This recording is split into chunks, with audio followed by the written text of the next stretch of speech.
Hi, everybody. Welcome to the self-check section 9.1 and 9.4 video.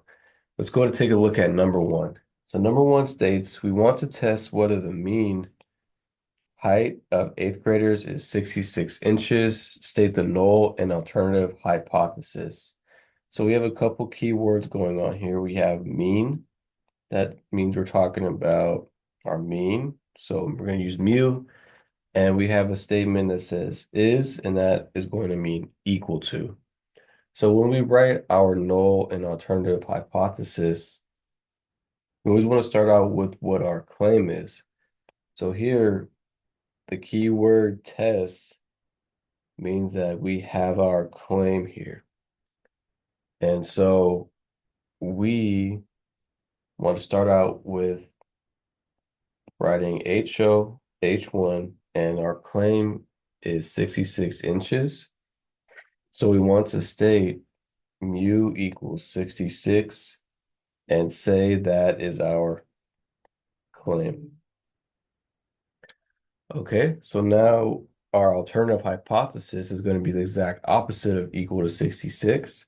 So this will be not equal to 66. Okay, let's go ahead and take a look at number two. So on a state driver's test, about 40% pass the test on the first try. We want to test if more than 40% pass on the first try. So keywords there, test, that means claim, and more than, that means, excuse me, the other way around, more than 40%. So when we write our null and alternative hypothesis, we always want to start out with what our claim is. So our claim is more than 40%. And since we are using percentages, we're going to use P for proportion, more than 40%. So 0.4, we got to change that to a decimal and say that is our claim. And then our null hypothesis is just the exact opposite. So this will be P less than or equal to 0.40.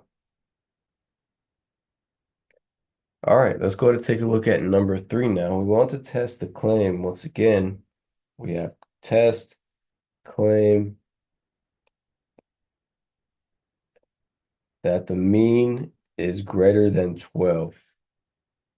So start off by writing both the null and alternative, the claim that the mean is greater than 12. So greater than 12 means just a greater than sign. So that means our alternative hypothesis is going to be mean is greater than 12, and that is our claim. And so our null hypothesis is going to be the exact opposite of that, which is less than or equal to 12. Okay, let's go and take a look at number four now. Number four has two parts, A and B. Let's go and take a look at number A, or letter A first. So in general, this states find the p-value for each test, and we want to state the conclusion about the null hypothesis. So for this question, we have alpha being 0.05 and a test statistic of 1.15. We have the null hypothesis being p equal to 0.4 and p not equal to 0.4. Since we have that p is not equal to 0.4, this means that this is a two-tail. So when we have the distribution, we are going to have a two-tail alpha. And so we'll have 0 in the middle for our mean. And we want to check out at 1.15.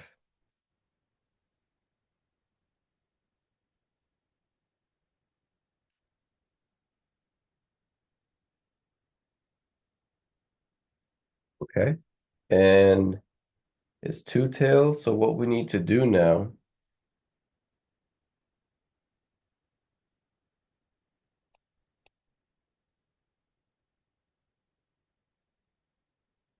so it's two tail, and we need to use a normal CDF to find our p-value. So p-value equals normal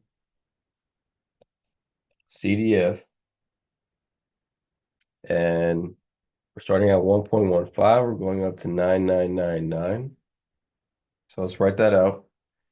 1.15, 9999, 0, and 1.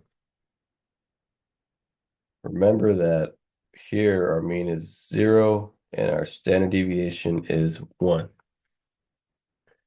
So let's go to the calculator and get this p-value. So we go to second vars, go to normal CDF, and we are going to have 1.15, comma, 9999, comma, 0, comma, 1. We hit enter, and there's our probability. 0.1251. Okay, so let's go ahead and write that down.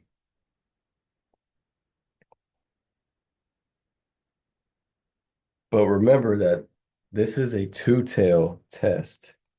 So here, this shaded blue area is 0.1251. And this is also 0.1251 on the left-hand side, that left tail. So we need to combine those two to get our complete p-value. So let's say two tail is 2 times p-value. So it's 2 times 0.1251, and that comes out to 0.2502. So we've obtained our p-value, but now we need to compare that p-value to alpha and get our conclusion about the null hypothesis. So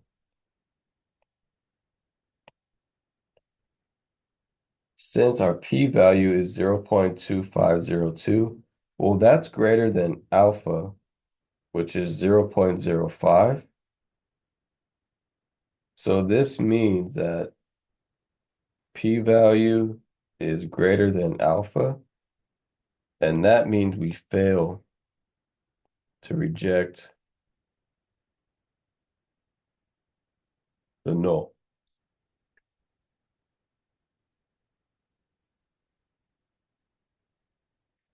Okay, so let's go ahead and look at part B now. Part B, we have a different alpha. We have 0.01, different test statistic, 2.5.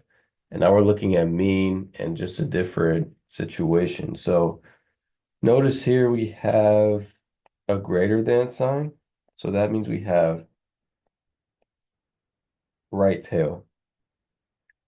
So when we draw out the distribution, it'll look something like this. Still 0 in the middle. And we'll have 2.5 right here, but it's just a right tail. So our p-value is only occurring in this area here. Okay, so same thing. We want to find the p-value. So we got to use normal CDF. So we start out at 2.5 and we go up to 9999. So this would be 2.5, 9999, 0, and 1. So then let's go to our calculator and get what that would be. So second vars, normal CDF, 2.5, comma, 9999, comma, 0, comma, 1. And so we hit enter and we get 0.0062. So let's go ahead and write that down. We get 0.0062.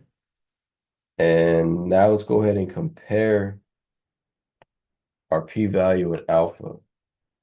So 0.0062 is less than 0.01. So that means our p-value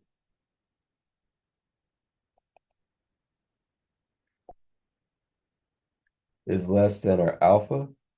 So that means we reject the null hypothesis.